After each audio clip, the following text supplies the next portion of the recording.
I'm Eric Loy, and welcome to Eric Loy Interviews. On this podcast, we talk with folks from the VTuber community on their channels, their talents, their stories, where they come from, and their plans for the future. We welcome Scarecrow. Hi. Hi. Hey, I appreciate you coming on. Please introduce yourself to everybody. Hi, everybody. My name is Scarecrow. I'm a VTuber for a few years now, mostly playing games on YouTube. It's the main thing we're doing over there. Having a pretty good time of it so far. When did you get started with it? I started back in 2022, I want to say, just a few years ago. Yeah, and was it like a lot of people being, you were confined with COVID type stuff for a while and needed something to do, or what brought you in? Well, yeah, during COVID, I started watching VTubers because obviously, like, streaming took off pretty heavily during that time. Mm-hmm. And I watched some VTubers during that time, and I thought, oh, that seems pretty interesting. That's pretty cool. And I was stuck inside a lot, so I was playing a lot of games during that time, and I was like, oh, okay. I'm actually not doing too bad at playing these games, so I thought, well, might as well start recording them. And I had a VTuber I really liked that was very insistent about people sharing their passions with other people. And I thought that was really great. And so I wanted to try and share some of my passion, which is playing some of these old games that nobody's heard of before. Yeah, there's some old ones that are really good ones and didn't have the distribution or anything like that. And there's sometimes, unfortunately, some of the best ones you can't even play on the computers now. Yeah, there's a lot of games that I've had to go through some real hoops to try and even get them to work on my computer currently. Then there are a lot of games that there's no financial incentive for them to try and bring back either. So you just won't ever see them again. There's no real process in place to kind of archive them in any sort of way. Absolutely, and I've got a couple games that from the old Might and Magic series that I play a lot because I know them inside and out by this point. And in order to get them, I like those games. Yeah, well, those are great. 6, 7, and 8. Okay, so the first person like dungeon crawling ones, right? Not right, like Heroes of Might and Magic. Yeah, not Heroes, but they're in the same universe, but they're not the same. Same guy did them, but Might and Magic was more of a quest. First-person fight type game and RPG.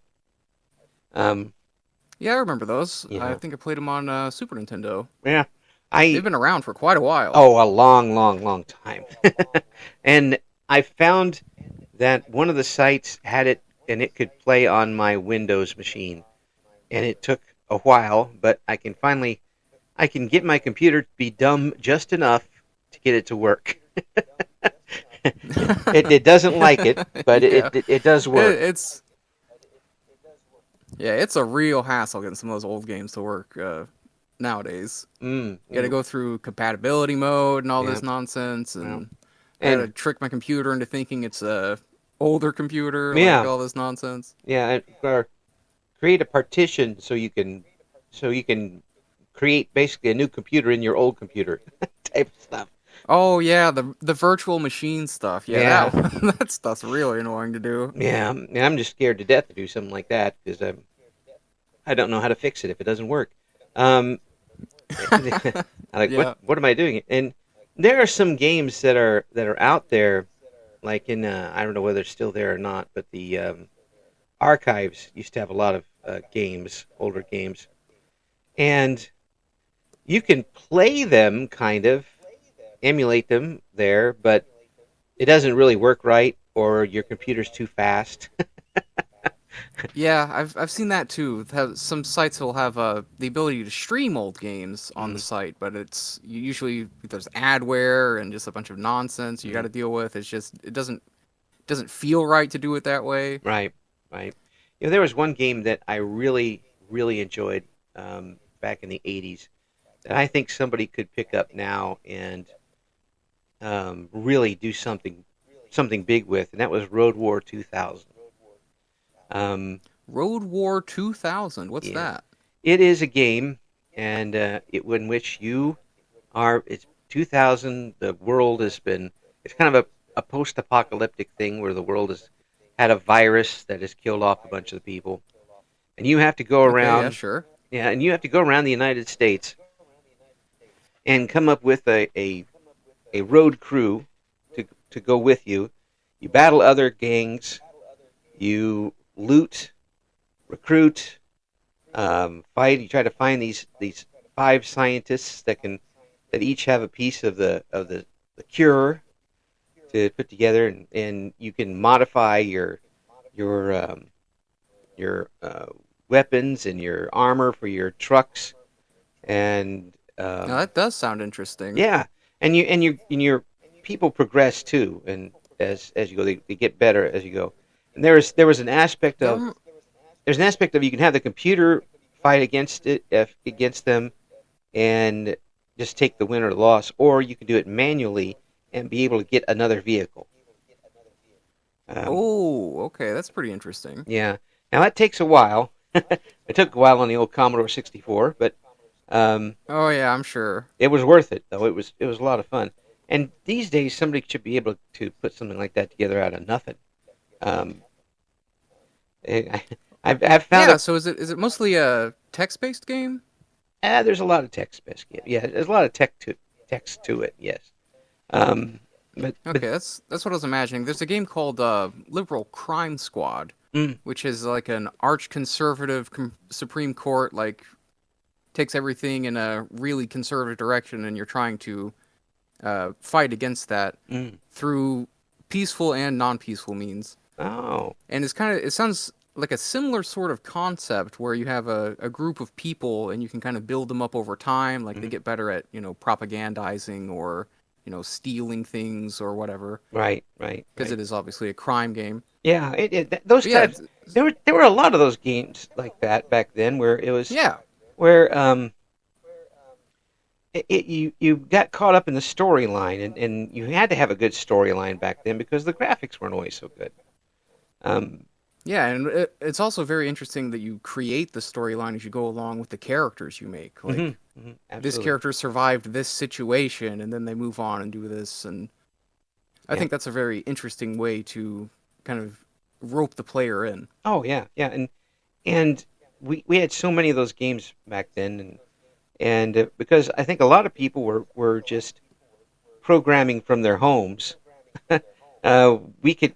I know that I could go to my local grocery store and buy $5 discs full of games that were just up there. It's the truth. They were random homebrew Yeah, games that people were putting on. Some of those were pretty cool. Um, and yeah, that's really cool. but and now you could, of course couldn't do that, and if you did, they'd end up being horrible to start with. Um, Yeah, it's kind of a different situation now. Like there are self-publishing sites, and people do upload their games there, so you can go to like an itch.io or something and get mhm, whatever random thing someone's made. yeah, But or it's you kind could, of a different situation. yeah, or you I end think up. there's a charm to being able to buy like a big group of them on a disc like that. Oh yeah, yeah, and you get them in like magazines and stuff, little things that you might end up being really into by the time it was done. Or nowadays, somebody does that and they put it up on Steam for $5, and it's just a rip off, and you can't do anything with it. Yeah, there's a lot of stuff going on Steam. Just so much stuff there, and it's all just kind of drowns out all the things that you might want to actually find. Yeah, it's like it carries too much stuff Yeah. sometimes, and which is a tough thing to like. Oh darn, you do too well. you have to you have to tone it down a Yeah, little it's a bit. real suffering from your success kind of Yes, thing. that's right. I've never had that problem at all. No one's ever Yeah, told. I've had a pretty good time being rather mediocre That's for a lot of right. my life. I've always aspired to at least mediocrity, and sometimes I succeeded. um, I think we do pretty well. that's right. The that Road War game actually shows up in the archive, but if you play it, it moves way too fast. Oh, Yeah, it's because your computer has to be very slow in order to because the computer will only go so long before jumping to the next thing in that game, and I actually had a similar thing happen when I tried to play King's Quest. mm, You remember the King's Quest games? yep, I yep, tried to play those, and just playing it at normal speed, it went way too fast, and I had yes, to like slow it down to way lower because there are, things you have to do to avoid stuff and like monsters coming at you and whatnot. oh yeah, the old Dungeons and Dragons gold box games. Um, I played those. I knew everything there was to know about them because I played them over and over again, and you could use the same characters, so you could just keep building them up as you went. But when I Oh, that's really cool. yeah, but when I found one that I could play online, it moved so fast I died because it was just Yep. boom, boom, boom, boom, boom, boom, boom, boom, boom, boom. I didn't know what happened. I couldn't strategize or anything. So it's an odd thing to have happen, but it kind of shows you in some of those games how much they stretched the technology that we had at the time. Oh yeah. If you Like yeah they're running it as well as they could back then, but now that's just so it pales so much in comparison to what we can do now. yeah, but then again, I'd like to see a Sim Earth game. I'd like I Oh had yeah, that would be great. I mean I had that on a Mac toaster. I got that for like I don't know $50 at the time. And had two games on it because it only held so many games. One of them was that game. Um, but again, Yep. they don't really have that now. They have different types of things, but I like the way that one was done. Um, Yeah, they're yeah, like there are a lot of games that have built on the foundations of what those games were, but they always add something different or change something about it or yeah, change something about the quality of it that makes it feel different. yeah. Do you remember the Warlords games? Yeah, I Yeah, played Warlords 3 quite a bit. yeah. Well, I played Warlords 1, 2, and 3. And Warlords 1 was very, very, very, very basic. but it was Yeah, but it was Warlord still 3 was actually really decent for the time. It was yeah. It quite was a bit going on in that. oh yeah. The best part is when somebody took off and you could just somebody took off very close to you from their base and you just walked in and took it. Oops, Yeah, that was that's always mine. great. That was great in Heroes of Might and Magic too. Like Mm, you had to leave guys to garrison the areas, and you could just walk in and just take a place if somebody wasn't there. yeah. I could only get so far in it, and then it would all turn on me, and like, oh well.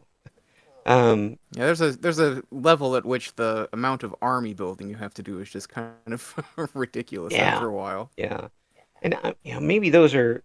And I look at like those types of games in more of the StarCraft type game. Yeah, Um, like a and resource management yeah, plus army building kind of strategy game. right. StarCraft was a lot more fun when you had the cheats. Yeah, I just still remember some of those cheats too. Yeah, absolutely. And I Then still never could get. power overwhelming Yep, and whatnot.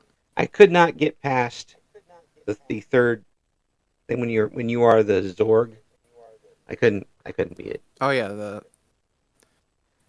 the Zerg are pretty hard to understand. Like they're the weirdest one out of the original group of races you can play as in Hmm. StarCraft. Yeah, The way and they've got to build the creep and yeah, spawn all the little monster guys, it's kind of crazy. yeah. I mean, I'm sure somebody obviously figured it out, but it was too much for my brain. I'd stick to instead of cheating and blowing things up. Made it a lot easier. Yeah, it's So more fun that way yeah. sometimes. Well, is there a game that is around now that harkens enough back to the old style that you've enjoyed it? Oh yeah, there are actually quite a few games like that. Just a few years back, I want to say 8 to 10 years ago, there's a game called Shovel Knight that came out, Mm-hmm. which Yes. draws pretty heavily on 8-bit games like DuckTales and Mega Man, like those kinds of games. Right. Right. There's Yeah. another game recently, a couple years ago, called Gravity Circuit, which even more heavily draws on the Mega Man formula. Mm. There's a lot of the indie scene now is making these sort of throwback retro uh, sometimes 80s, although now we're moving more into retro PlayStation style games. Hmm. Get some of the old survival horror, Resident Evil type games getting made now. Yeah. Doom coming back. Here's another version of Doom. Um, this to me that's both good and bad because you've got folks who kind of looking at the old game with probably rose-colored glasses because we just enjoyed it when we played it, and then they're trying to adapt it to modern audiences, and sometimes it just doesn't really fly. Yeah, that's a big part of the problem of making new games in old series, especially now. Like, you'll have the old fans that get very mad about the changes you make, but you still have to do something to try and draw in new people. Right. I think that's happening a lot across different media too. Like, new movies are Hmm. putting out old fans, new comics are putting out old fans, but it's always a matter of taste changing over time, Right. and sometimes you don't find yourself following exactly what the new taste is. The zeitgeist has moved on. Well, yeah. You look at the Fallout series. I mean, you had you know, That's Fallout. very true. It Yeah. went from the computer RPG style into the first person shooter genre. Yeah. Very Yeah. very strange shift for it to make. Yeah. I mean, they couldn't really keep the old one and get an audience, but they did pretty good. I've enjoyed playing it up to I haven't got a chance to do 4 yet because my computer won't run it yet. but Yeah. but then they came out with Fallout 76, Mm-hmm. and everybody was like, The that was the online one, right? The online yeah, RPG. they were like, what? They changed things again. We don't like it. Yeah.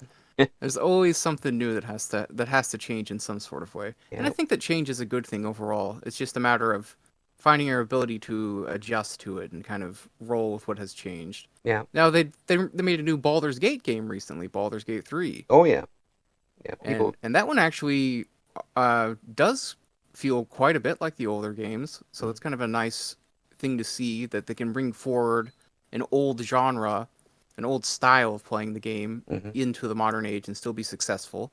Oh yeah, yeah. It can happen if you do it right. But you've also got situations where like some of these games are only putting out new parts of the old game, the DLC type stuff. It's Oh yeah, yeah. yeah, This yeah. works off of Genshin Night or get whatever those other games you got Genshin stuff, and Oh, I see why they're doing it. Um, I don't really blame them for being afraid of putting Genshin 2 out and messing with what people like and making yeah. it different. There's almost a tendency to be too afraid to do something new, right? Hmm. Like they want to keep making the safe money, and so they keep trying to make the safe money, but they give up like the artistic freedom they have in trying to do something new. Hmm. Yeah. Well, if you, I mean, I don't know how much more you can add to Genshin Impact, and you've already, I Yeah, mean, they've already built like or a world and a half with it. So, um, or it, something like Fortnite that's been going on for over a decade and has like every single other thing put into it. It's kind of ridiculous at this point. yeah, but still, people still enjoy the root of it. If they're into it, they like the game itself, and Yeah, that's true. it really doesn't matter to those hardcore players what they've got going around it. They like the game. Now, how do you draw in more people to that? It's marketing is a lot different than it was in 1984, which was we have game come It's play. true. We have game come play. And there's Hopefully you pay $60 for a disc. Um, yeah. yeah, Game better be good if I paid this much for it. That's all yeah, I'm playing this month. yeah. Oh, I had a few that were not absolutely terrible, and they Oh just yeah. And that's something I noticed with Magic the Gathering as well. mm, What's They used to do, new stuff every season or so, but now they're doing tie-ins to different things that have really nothing to do with Magic, but they mm, just kind of constantly want to bring in new fans of other things into Magic. So they're bringing in, Final Fantasy or yeah. The Walking Dead even got a Magic set, which was very strange. Mm. I remember when they had Godzilla in it. Oh yeah, like what is all this? Well, well, Godzilla belongs in Magic, huh? if they're gonna put something in, I mean, you got giant things, and might as well have a Yeah, Godzilla. having giant monsters makes a lot of sense actually. It makes a lot more sense than Fred, the guy with the gun that shot zombies. Yeah, for sure. How much strength does this have? Zero. What's it effect against? Now, Nothing. now his shotgun, now that's got some strength. There you go. Yeah. The shotgun is like plus 18 for everything. Put in there. Another game that's really suffered with changing is that Might and Magic that I talked about. While I certainly enjoyed everything up to 8, Might and Magic 9 was an absolute failure. I feel like what's happened with Might and Magic over the years is that they've been kind of farming it out to different studios, Mm-hmm. and it just kind of loses something each step along the way. Yeah, yeah. And 9 was just a total. They took some of the original ideas and changed them all around. Changed how you did things. They concentrated more on graphics, which is fine, but Yeah, they lost a lot of everything else in the meantime, and nobody liked it. So the series ended, and that was it for that part of Might and Magic anyway.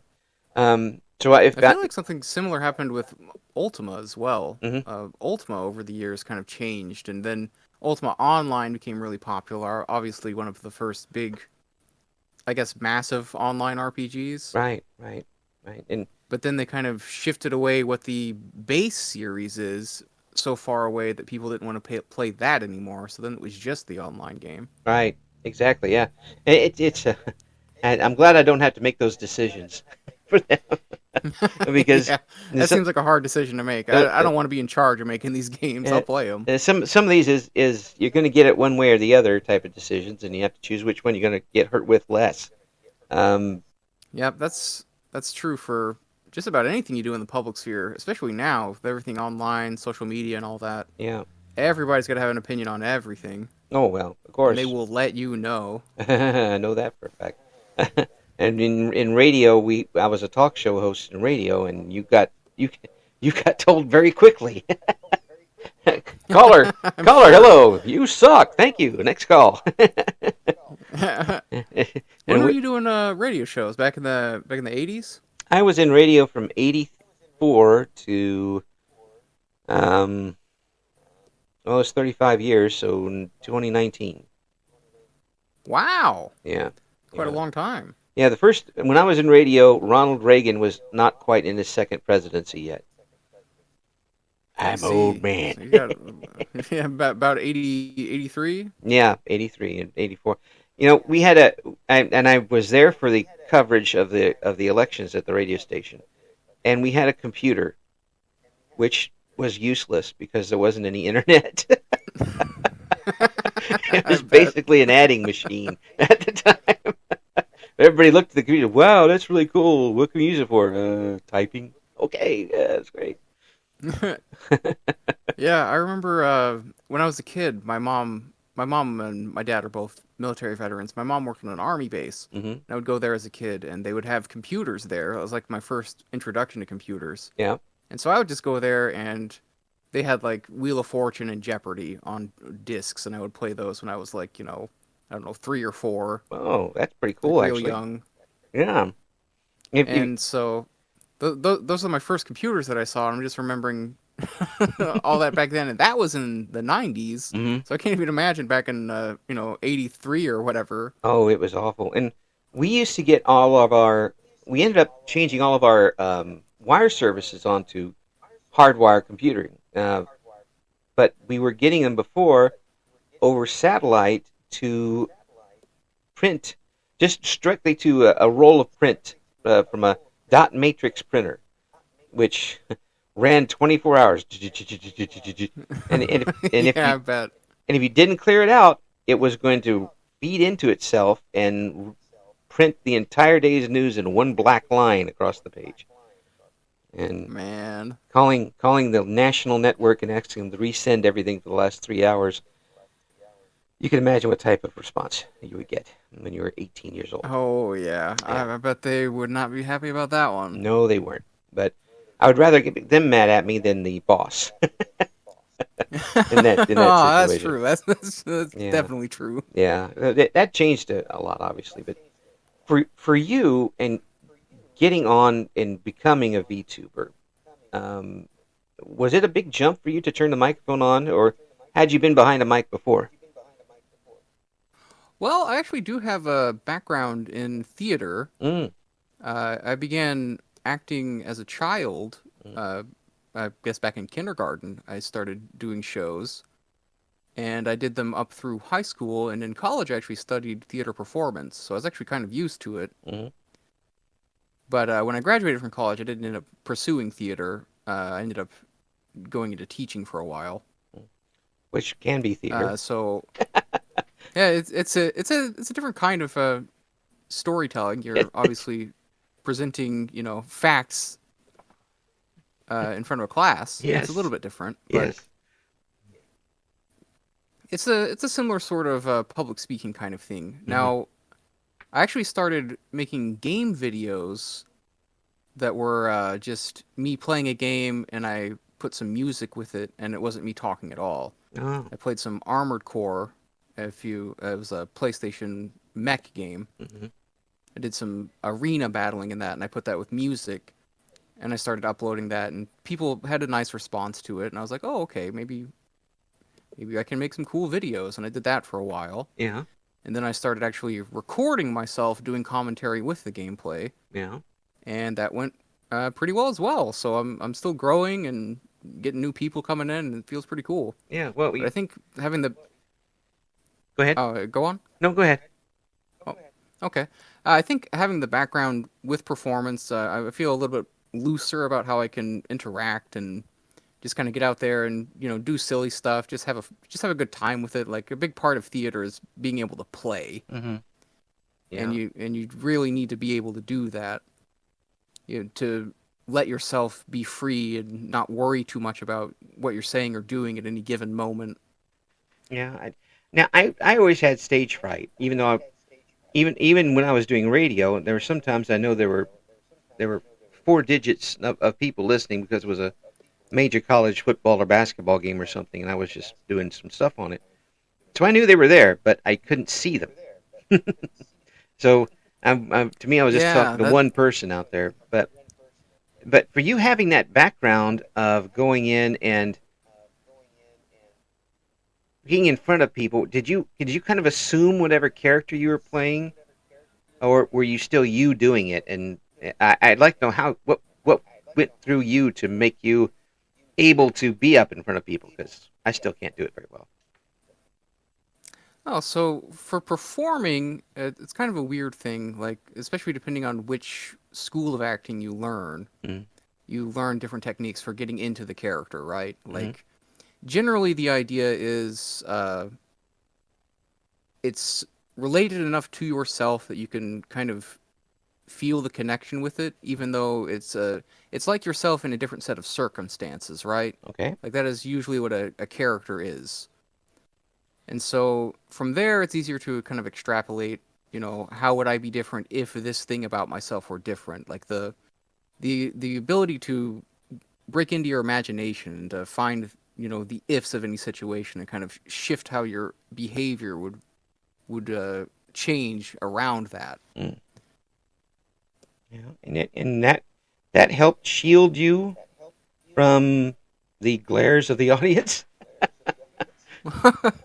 I wouldn't say it shielded me from the glares of the audience. It just it wasn't necessarily myself, right? It was me, but different. It was me, but with something else. Because Mm. I was the character that was on the page, on the stage. Yeah. Even though it's still me, it's not me because it's, this fictionalized version of myself that I've created. Mm. Mm. It still takes some confidence to do that, because um, Yeah, you're really putting yourself out there in some instances, and I just and if I'm, you I'm bomb, it's really bad. yeah. I mean, I'm a little better at it now because I did some things and did some public speaking with it, and I'm okay with it now as long as there's no spotlight on me or anything like that. But it's still a And big I do difference. and I do think it is a lot easier for me recording these videos because I'm not doing it in front of an audience at the moment. Mm, Like I'm recording on my own, and then I do some editing after, and then I upload it, and then right. people watch it and comment on it. Hmm. It's a little bit different, Hmm. but it's still kind of a it feels weirder in a sense because there is no one else there. Mm. So you don't So it's get a kind of just chance. doing it for my Yeah, if you were bouncing yeah. There's off no instant somebody, reaction. yeah. Well, that Yeah. would that would that would be both.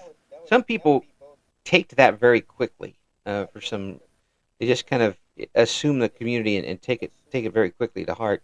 If you were streaming that way, would you? Do you think that you would be able to handle the immediacy of a chat like that? I think I could. Yeah. I would like to be doing some streaming, but the internet here isn't the greatest, Mm, so I haven't really dabbled in it too much so far. But I mm, would like to get into that in the future. yeah. It to me, I don't know if I could do that every day. And you're talking to somebody who had a lot of talk shows. I used to do daily one for a long time, and but we had like call screeners and stuff. I know Yeah, there's that is helpful. yeah, Having something like that would be great for a streamer. and we also had a 7-second delay, which also is a help. Also, Yeah, yes, also very excellent. yeah. And now we have services like Irium where there is no delay at all, which is Yeah, really it's scary in wild some to ways. me. Yeah. And we've been talking to a lot of folks from there, but the the the technology is going to keep advancing in this, I think, and we'll see more and more people being able to do it at every level, whether they're doing something once a month or they're doing something twice a day. Um, People are going to be able to get people whether people are making money at it and at least gas money, or people are spending money on it. They'll still be able to there's do it. there's money there's money to be had and money to spend, I suppose. Yeah. Yes, let's try to be on the had side. Yeah, Yeah, doing our best. yes, it's not the easiest. I know for a fact now after a year and a half that there's a very good possibility that I would not ever qualify to make money on YouTube. Um, Yeah, there's a well, you have enough subscribers, I think, right? Like you, yeah, but it's there's what other things involved too, like views per the video or watch something. hours Yeah, and that's not happening. So yeah. I mean, I'm really not looking to make money on it anyway. But it if but the possibility It's a really isn't passion there. project for you then. Oh yeah, yeah, yeah, yeah. It's I haven't been in radio for 5 years and I miss it project.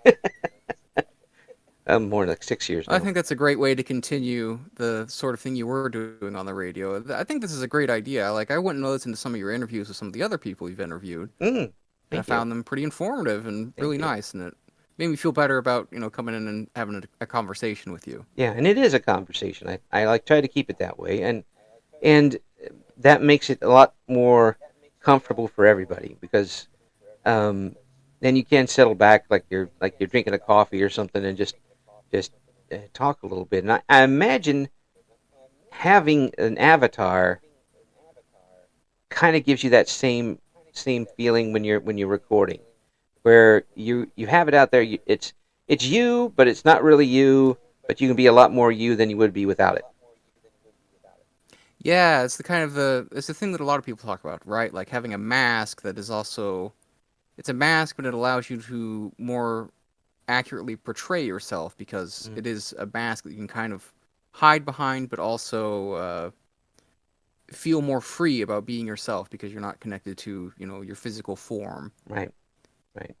Yeah, and so how about feedback for you with the way you're doing this and recording and putting up? Are you getting a lot of feedback right now on what you're doing? Yeah, Yeah. I actually get a lot of comments on my videos from Hmm. people that are watching them. Yeah. I have like a steady group of probably 5 to 10 people that pretty frequently comment on videos, and then I have a bunch of new people coming in Hmm. on some other stuff I make. So just kind of over time, more people have filtered in, and kind of I see them popping up more and more. It's kind of a nice little back and forth we have. It's not Mm-hmm. like it doesn't have the same sort of immediacy of like a live chat, Mm-hmm.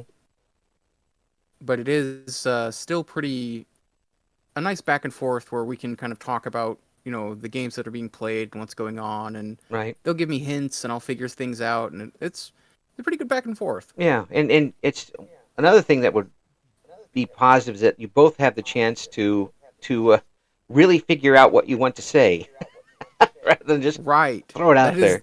that is such an important thing on the internet, is being able to like sit down and really hammer out what you want to say before you're saying it. Oh yeah, you have a safe. See, I have a safety net because I always I'm recording everything and I can go back and change it.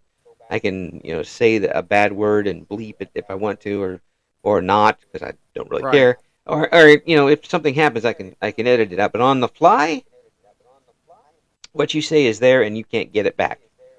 You like Yeah. the old sitcom where you put the stamp on the letter and put it in the mailbox. You ain't getting it back. Um, and you have to live with your decisions. But those of us who record and put up, we can cheat. And Yeah, it's pretty nice to not have to deal with things happening live. yes, It's yes, a whole other can of worms. absolutely. I've been on that end too. I, yeah, being in a live show, there are some things that go wrong. Oh, I remember I did a show once where it was The Adding Machine mm, by Elmer Rice. I don't know if you've ever seen or read that, I have not.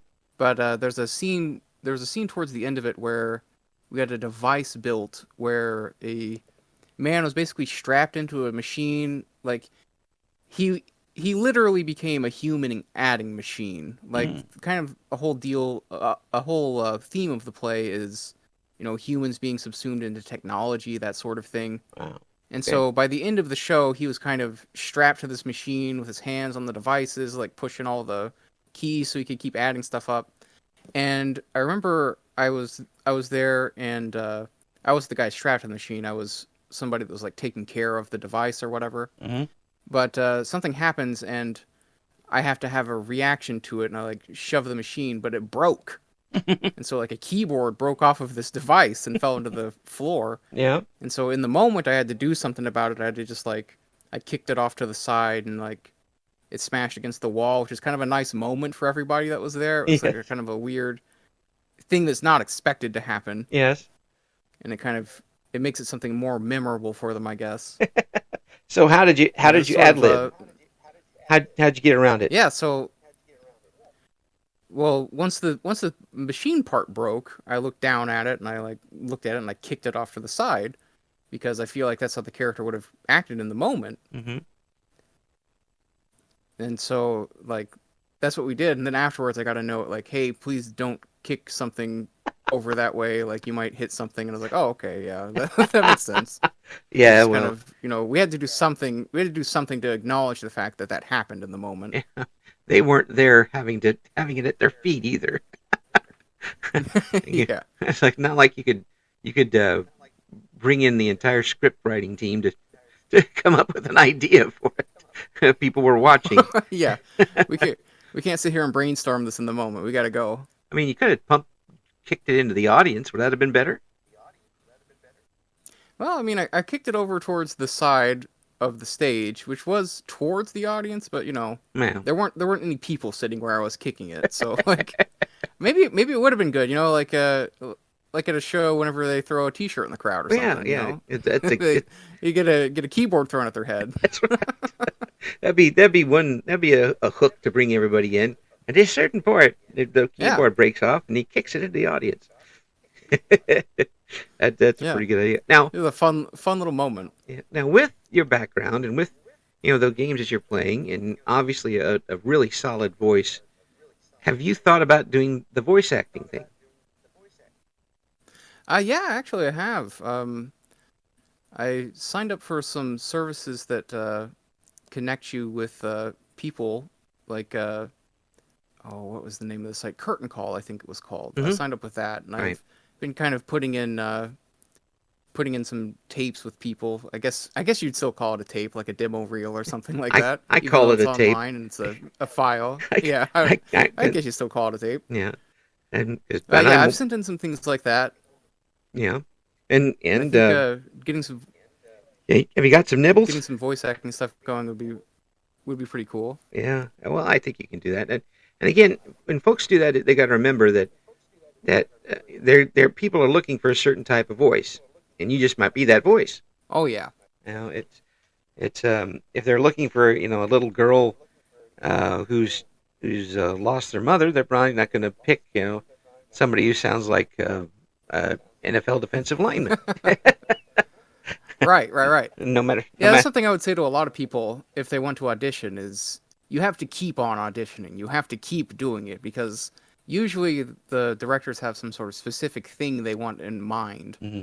And so you just might not fit that, even though you've done a great job in what you've done. Yeah, And they might even tell you that you did a great job, but it's just a matter of we need this specific thing. yeah, yeah, yeah.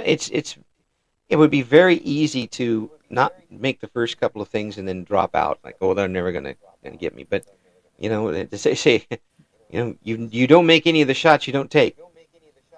Um, Yeah, it's a matter of you can't let yourself be turned off from doing something because of the fear of failure. yeah, And I feel like that's something that there are a lot of things in life that are like that, but you just have to kind of keep moving with it and keep trying until you get to doing what you want to do. yeah. Like my taxes, I keep having failing.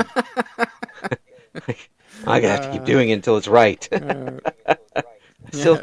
still has to get done. I don't want to do them, but I'll do them. I did them 20 years ago. Why do I have to do them now? I'm um, still making about the same amount of money. Come on now. yeah. Well, if you were in radio, you first of all you weren't making that much to begin with, and then it varied all the time. Um, Oh, I'm sure. oh God, yes. Some people work at radio stations that change format every year. I was lucky enough where that didn't happen, but and when they change format, usually they dump everybody and start off with something new, no matter how good you are. Um, That is actually something that happened on my radio station. Is it got bought out by a larger conglomerate of radio stations, mm, and they ended up getting rid of a lot of the old folks that were there, yeah, yeah, bringing in some new people. yeah, Material's not the same, just doesn't feel the same anymore. It's yeah, just kind of a shadow of what it was. And it was a real shame because it's a real good local station. Like yeah, it's in the town. yeah. It doesn't happen Those very often. real deep roots with the community. Yeah, and Yeah. you got somebody that everybody recognizes as like the morning host or something, and Bob Smith, Oh morning yeah. host. We had a couple guys Yeah, did it for 20 years or something like that. Like yeah, same characters every morning, yeah. And now, and it's just and did yeah, they're did just they not go there anymore. did they go satellite with it? No, they did not. They didn't bring in you know some national show. Well, that's one thing, but then they always bring in somebody like Mr. Bob Radio Voice. and